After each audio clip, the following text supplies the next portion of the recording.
హే buddies, rainbow love సిరీస్లో seventh colour violet.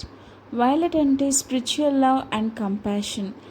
ఎక్కడైతే ఇద్దరు పార్ట్నర్స్ కలిసి ప్రేయర్ చేస్తారో అండ్ ఎక్కడైతే ఇద్దరు పార్ట్నర్స్లో ఒకరి ప్రేయర్లో ఒకరు ఎప్పుడు ఉంటారో ఆ లవ్ అనేది 100 years ఉంటుందని అంటూ ఉంటారు. అండ్ ఆల్సో ఎక్కడైతే లవ్ని ఎక్స్ప్రెస్ చేస్తారో లవ్ని ఎక్స్ప్రెస్ చేయడం విధానంలోనే మనకి తెలుస్తుంది ఎంత లవ్ చేస్తున్నారు, ఎంత ఎఫర్ట్స్ ఇస్తున్నారు, ఎంత టైం ఇస్తున్నారు. ఏదైనా మాటతోనే కదా, మాట అనేది హార్ట్కు చేరుతుంది. కాబట్టి ఎప్పుడు కూడాను లవ్ని ఎక్స్ప్రెస్ చేయడానికి ట్రై చేయండి అండ్ కేర్ని ఇవ్వడానికి ట్రై చేయండి. ఇలాంటి మోర్ వీడియోస్ కోసం లైక్ చేయండి, షేర్ చేయండి, సబ్స్క్రైబ్ చేయండి. మన అన్స్క్రిప్టెడ్ ఫ్యామిలీని పెంచండి.